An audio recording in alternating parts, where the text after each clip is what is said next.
Friendship Saint discussions on Strike 7 Sports.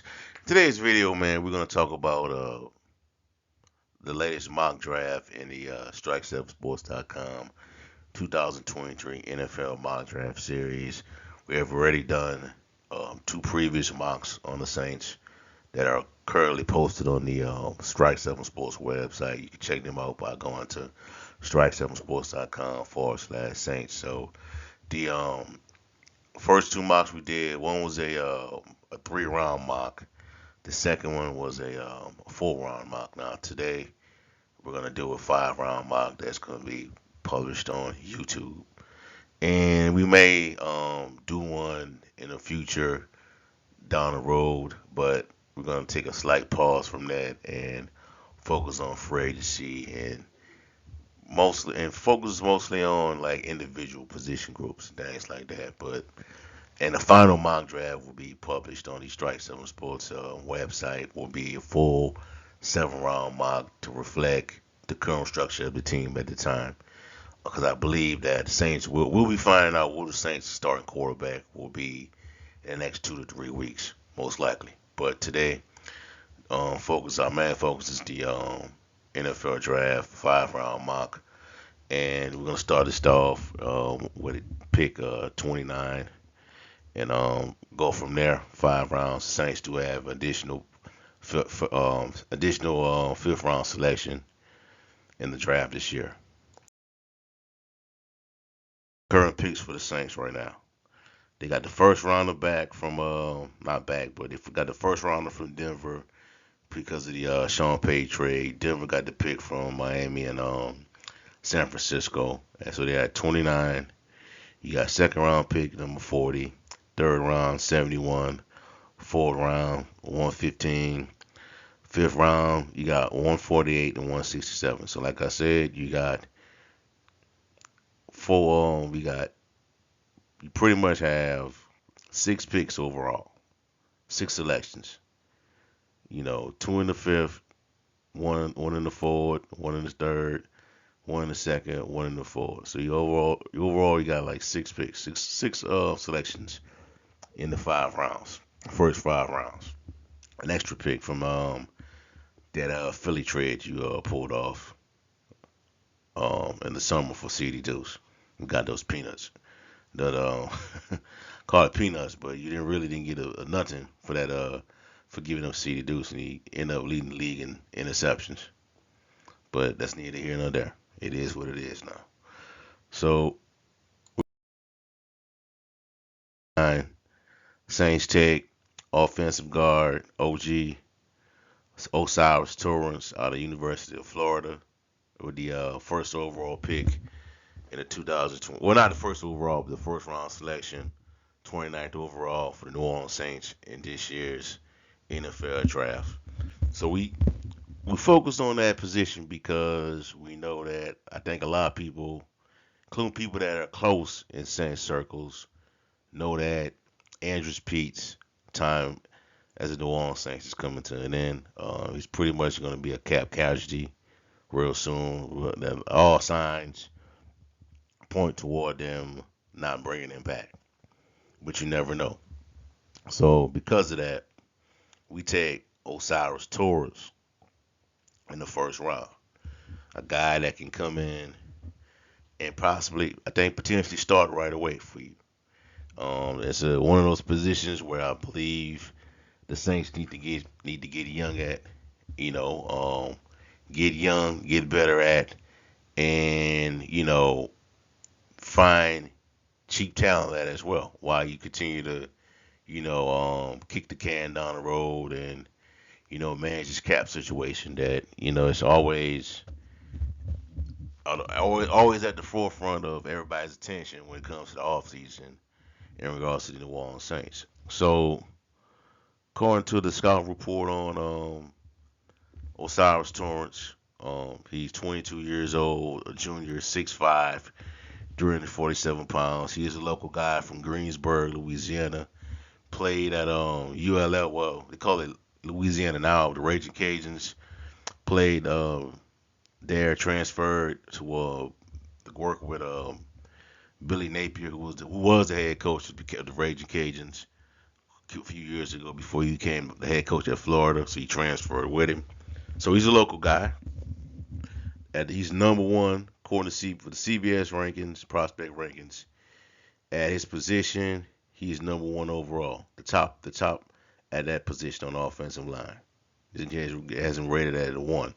Overall prospects, he's the number 15 overall out of all the top 100 that players that they rate.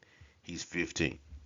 So according to the scouting report, Torrance has great size, thick, and lower body for an offensive lineman, for an interior offensive lineman. He drives his feet in contact and looks for work when disengaged.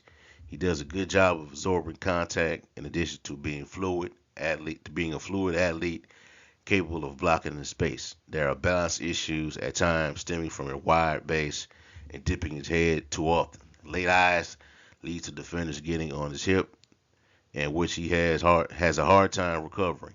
Torrance is more of a gap scheme blocker who can rely on his physical style of play. So, with that being said, man, look,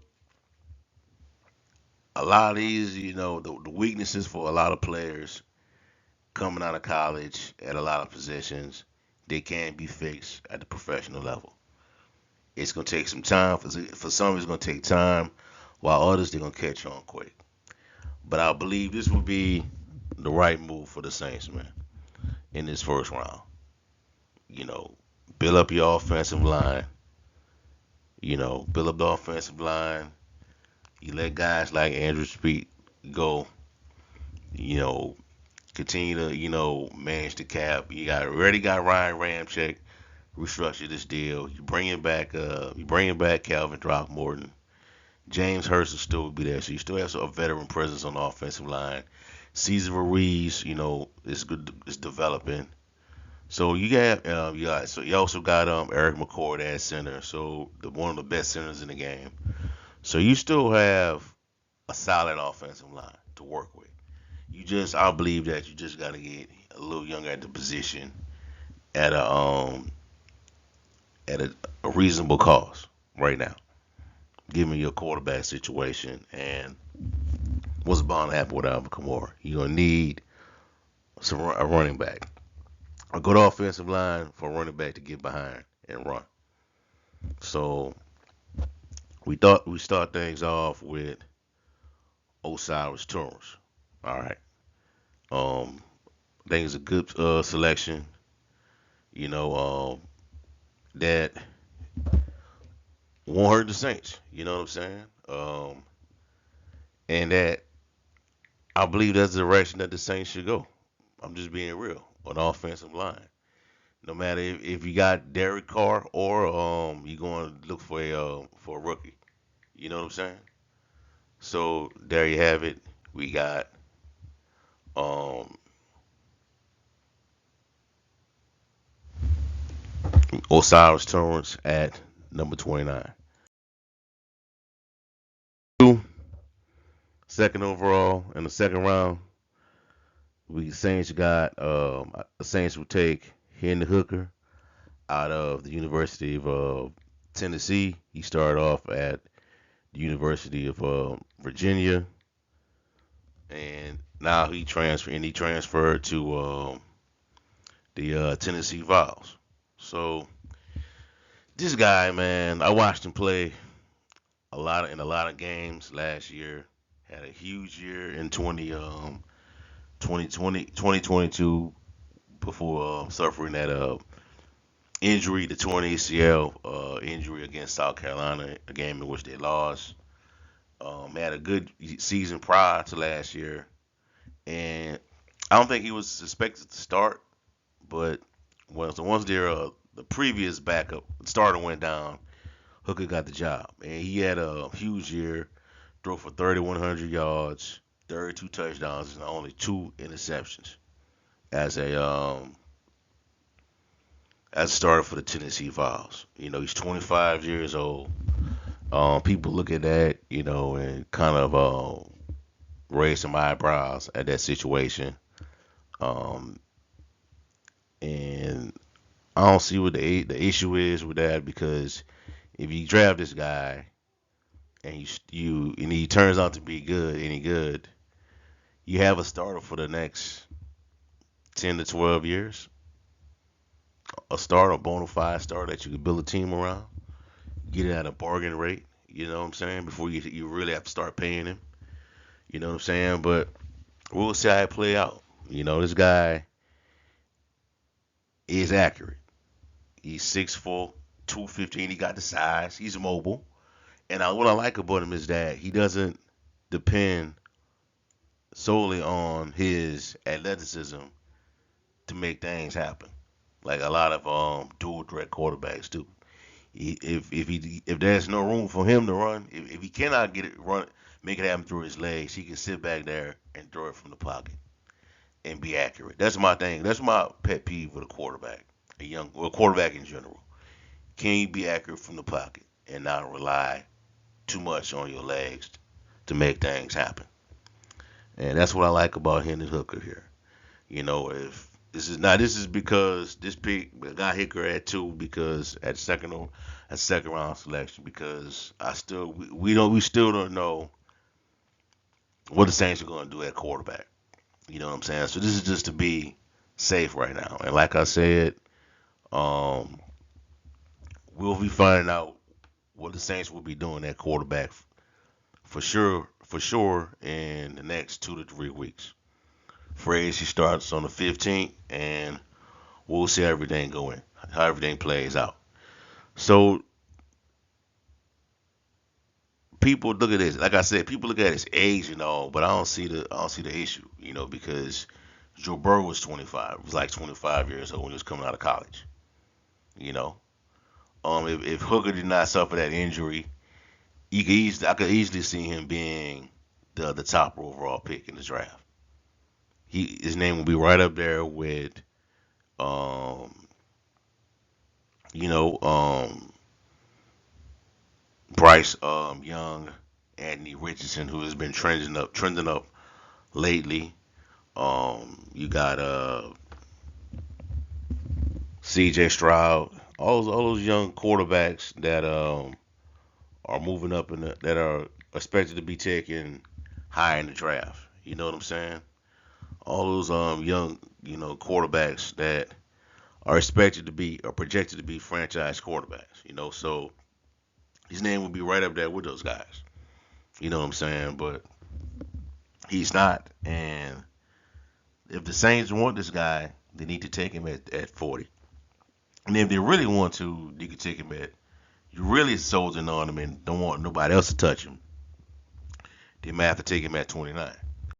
And a lot of people may not like that, but you cannot allow history to repeat itself again with you not finding the quarterback that you really want. I said this in the previous video. You missed out on not getting Patrick Mahomes. You missed out on not getting Deshaun Watson last year. You tried to move up to get Mac Jones. That didn't happen. It gotta come through for you eventually. You know. So Hook is my guy at 29. It's my guy at 29. So we got right now so far we got 2 building blocks in the building. And Osiris Torrance in the first round at 29, Hendon Hooker in the second round at 40. All right. And Sam Laporta out of the University of Iowa in the round 3, pick number 71. Now this guy here, man, look, just go to wherever you watch your highlights at, YouTube, Google, type his name in there, Sam Laporta.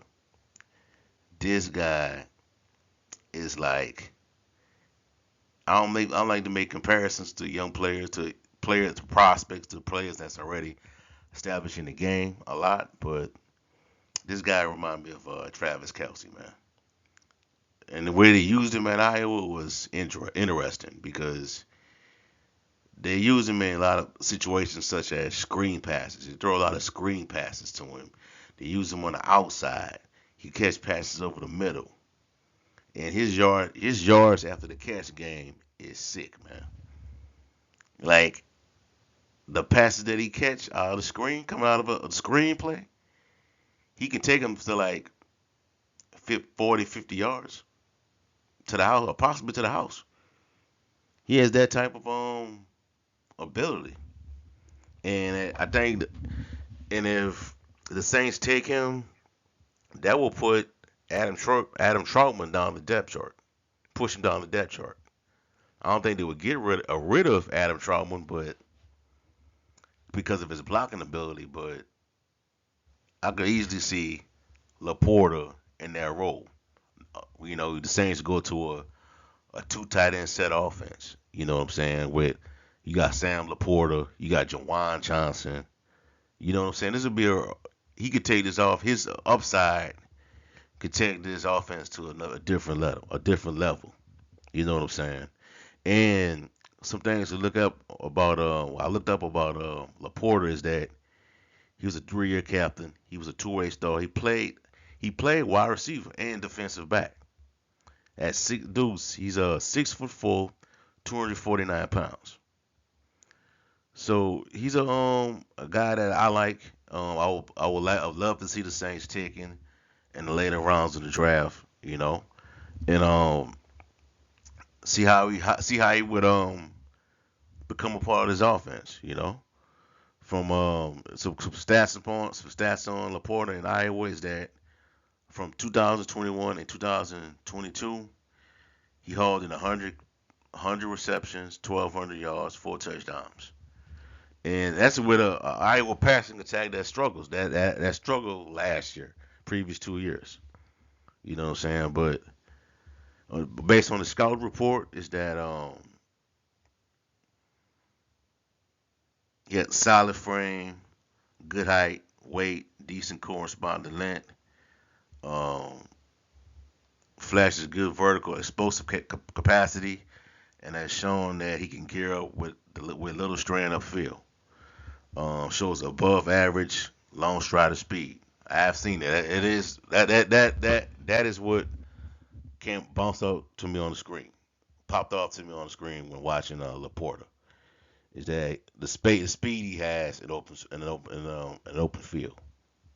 So this would be a nice addition to the Saints offense, and I think he fits the mold of what the Saints look for in a tight end. Because I don't think we've had, I'm not knocking Jawan Johnson, but we haven't had that type of role, that type of player in this offense in a long time at the tight end position. Because this is historically under Sean Payton, the Sean Payton era. A tight end strives in his offense. We saw it with Jimmy Graham, you know, Jeremy Shockey, Jared Cook. Did his thing while he was here. Benjamin Watson was pretty effective. So we've had the history. The team has had the history of being productive at that position. You know what I'm saying? So at number three, we got at the third round we got tight end out of Iowa, Sam Laporta. Now Iowa has a history of developing really good tight ends. They do. You got T.J. Hawkinson, who played with the Detroit Lions, got traded to the Minnesota Vikings. Noah Fant is another name that comes to mind. Played with Denver, got sent off to Seattle. So you have a history of some really productive tight ends that have come out of Iowa. So we got, as I said, Sam Laporta out of Iowa at third round at 71. Guy staying home. Allie Gay, fourth round edge guy. We pick a local guy. People happy. There's a narrative that has been ongoing with the Saints for a long time about recently, in regards to them not taking local talent that come out of LSU. And I always wonder what the guys in Ohio say, the Browns fans and the Bengals fans say. Do they complain about their teams not taking local talent from Ohio State? I wonder, but that's neither here nor there.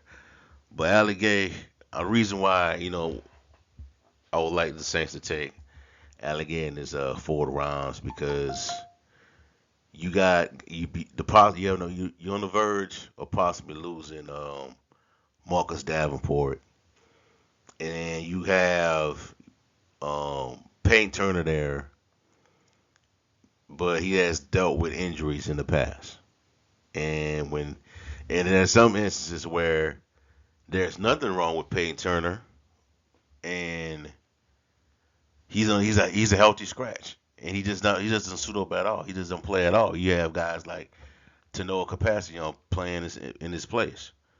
So that's the reason why I have the Saints taking Alligator right here. You know, that's to become a guy that can come in, that you can develop, be the future of this team on the defensive line. And if it pays off, you know, it's another guy that you're not really paying a whole lot of money to. That's on your defensive line producing. You know, and if you can get, even if Peyton Turner can get on the right track, you'll have a really strong future going forward. You know, and Cam Jordan, even though Cam Jordan is still producing at a high level, he's not getting any younger. You know, and you bringing back Capaccio, he's coming back. From what I heard, he's re-signing with the Saints. Um, Street, he may not be back. Um, Malcolm Roach, I think he's coming back. I think he's still on a rookie deal, if I'm not mistaken. But you have a solid core if you can get this type of if you can have a guy like Ali Gay, Payne Turner, Malcolm Roach, those guys, Cam Jordan, those guys start to produce, play better than compared to last season. The defensive line, you have a formidable unit going forward with a guy like a Ali Gay. You know what I'm saying? But according to the scout report, I'm gonna go ahead and read a few of the excerpts for a little bit right here. Gay has all the physical tools to be an impactful player, but there are details of his game that he needs to improve upon to be a more consistently productive player. In the run game, you can minimize his impact by designing run plays his way. It appears that Gay needs to play stronger at the point of attack and play with better leverage so offensive linemen are not able to get under his pads and displace him off the line of scrimmage. Gay's lack of strength also shows as a pass rusher. When Gay cannot win the edge using his speed, he doesn't convert speed to power. Using his strength to defeat offensive linemen.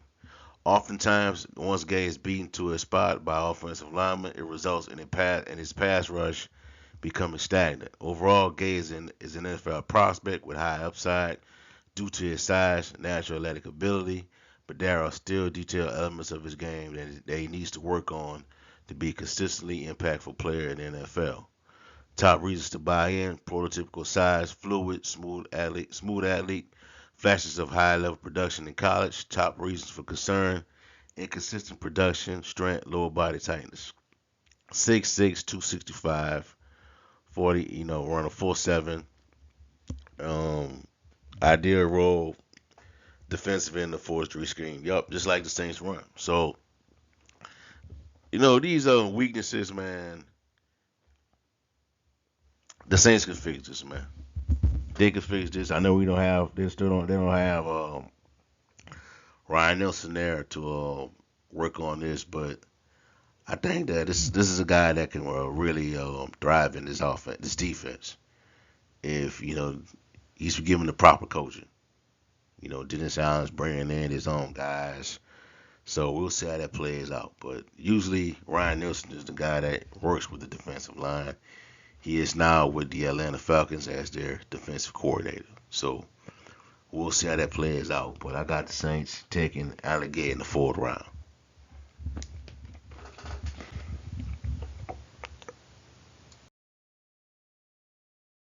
Here's the thing about this pick right here. Drafting Tyjae Spears. I was surprised when I did the mock draft through Pro Football Network through the simulator. This dude was still available in the fifth round. Now, if the Saints could get Tajay Spears in the fifth round, that's a bargain. But and the reality is that I don't think Spears go past the fourth round.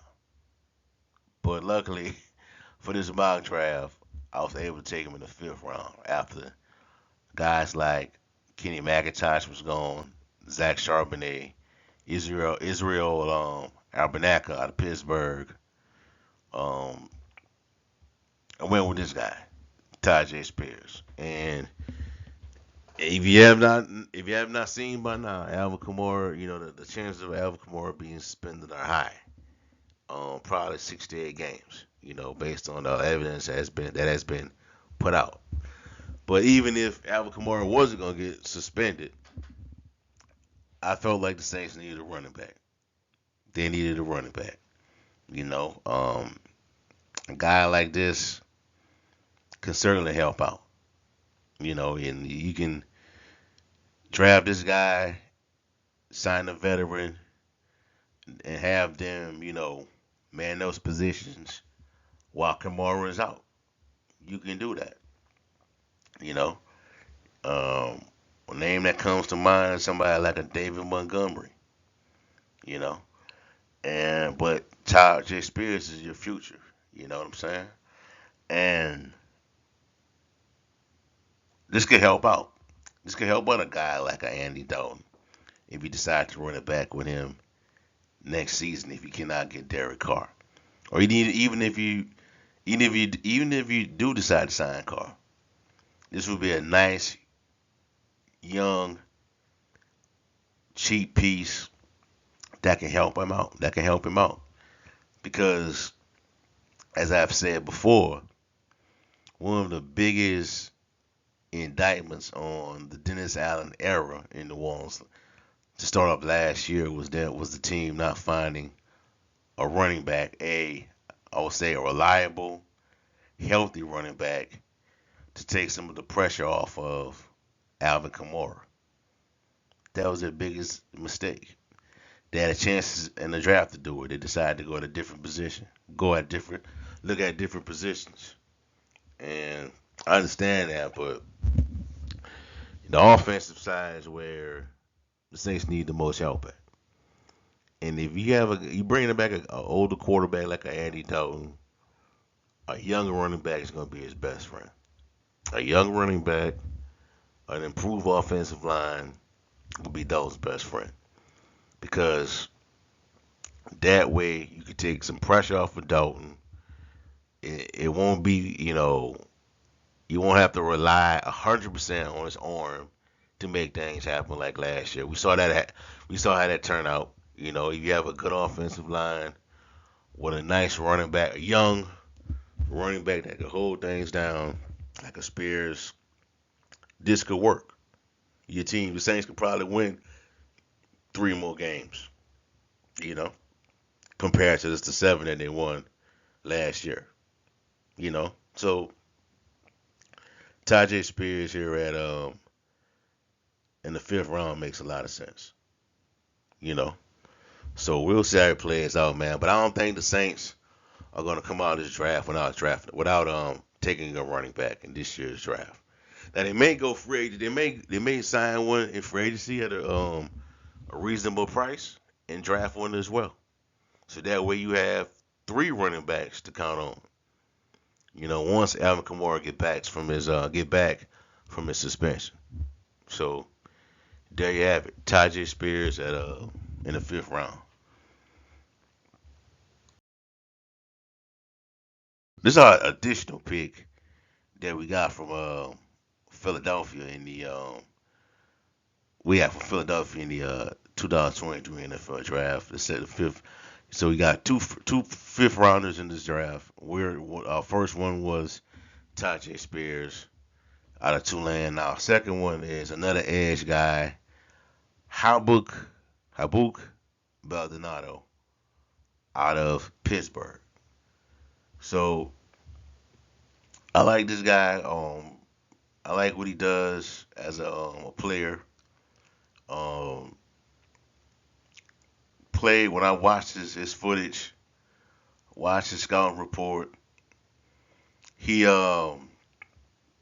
he can play really good against the run and could does a really good job of getting at the quarterback. You know, now according to the scouting report on him, is that Baldonado has a solid first step overall, but struggles the most with snap anticipation. He has solid straight line athleticism, but lacks that elite twitch when carrying speed through his arc. When working from a 3-point stance, he can generate a solid first step when loading up his stance. Ben Baldonado has much more bend than I was expecting. However, he's still not elite here. He can flatten his hips and lean into his opponent when working through his arc. He can stack and shed with good power due to his hip flexibility, which can get him unchanged from opponents. He also has solid hand usage with room to the most as grow the most as a pass rusher. When facing the running game, Baldonado can struggle to properly place his hands to frame blocks despite showing good hand power. He can have a good tenacity versus the run and does a great job finding opponents for leverage. He needs the most development as a pass rusher. He can win now due to his first step, quickness bend, and length around the edge, but lacks elite counters to work with. His first step is often a weird hop, excuse me, into his arc in an attempt to create a burst around the offensive tackle. Instead, this leaves his pads open for tackles to bury him at the bottom of his rush. He has enough length to stab the outer edges of his opponents to push tackles back into the pocket. His go-to move right now is speed to power and wins plenty off that move, using his length to get the tackles to sack the quarterback. So some overall, man, they have him as based on the scouting report as a starter within 2 years. I don't think that's bad. Um, for his skill set, he fits a 4-3 base front as a rotational pass rusher that has the potential to start down the road. So I don't think that's bad, man. Look, no prospect. That's not one prospect that's gonna have a bunch of check marks and no negatives. Like I said, these guys can be developed. If he can be a rotational guy for this first year, in these first 2 seasons, be a rotational guy and start down the road, I think that would be great for the Saints. You know, we need we need young guys to come in, man. This roster need the defensive line needs to get retooled, man. We need guys that can step in, possibly step in and become the next Cam Jordan. Because the reality is Cam Jordan could possibly play another 1 to 2 years, man. And he may be going after this season, you know. So and off to the media. But a guy like Habak Baldonado would help out, man. If he can be a solid, consistent rotational guy once he's in the lineup that could come in, stop the run on certain situations, sack the quarterback, that would be great for this team. You know. So I got Habuka, Habuka, I hope I'm saying that right. Baldonado out of Pittsburgh at round 5.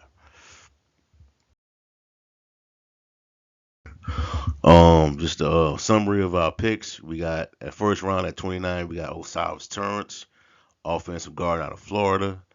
At 40 in the second round, Henry Hooker, quarterback out of Tennessee.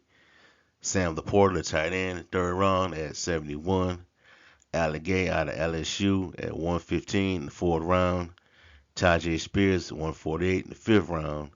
We got Habakkuk Baldonado at another additional fifth round selection at 167. So, with that being said, this is to me this is a draft that will be this is the type of draft that the Saints would need to get back to those levels back to that 2017 through 2021 levels of contending as a Super Bowl contender. These are the type of drafts that you're gonna need because that's the draft that they had in 2017 to even restart this team at the levels they were once at. You know what I'm saying? This is the type of draft you're gonna need, and a quarterback needs to be a part of that conversation. So that's why we have them taking Hendon Hooker at 40. But you gotta be careful because I want if you can you get Hooker at 29 and a guard at 40 won't be a bad idea either.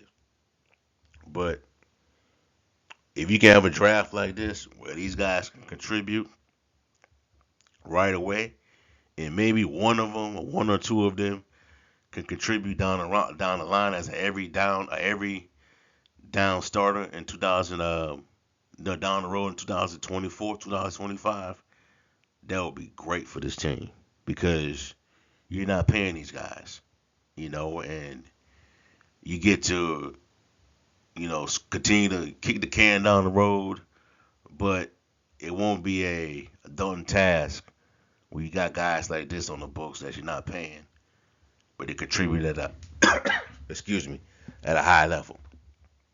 So this is what we have right now, man. Six selections overall in total. Two extra player in the second and the fifth round. Third round, fourth round selection, the third round, and the second round selection, the first round selection. So we went guard, quarterback, tight end, an edge guy, a running back in the fifth round, and another additional edge guy in the fifth round as well. So those are our picks. Like I said, we'll be back later on in the future. The next mock draft will be I think it might be the final one on the Strike Seven Sports website. It will be a full 7 round mock with all the picks, and it will reflect what we have at quarterback at the time. What we're gonna have at the quarterback position, and I still might take a quarterback, but it might not be at the second round because if we have a guy like a Derek Carr, we're gonna make that draft reflect like we got Derek Carr to where we building a team around him. But a quarterback could still be in that conversation, it just won't be in the second round. So we'll see how everything plays out. I'm expecting some news on that by in the next two excuse me in the next 2 weeks on the Saints and where they're gonna go at quarterback. So there you have it. All right, that's all I have for y'all for right now, man. Give me a like, comment, subscribe to the channel. Let me know how you feel about the picks I made with the assets that we have for this mock draft. Also, check out strike7sports.com/Saints for latest content on the New Orleans Saints organization. You can follow me on Twitter at SaintsDS23. That's SaintsDS23. Instagram, Facebook, it's just Saints Discussions. YouTube, Saints Discussions.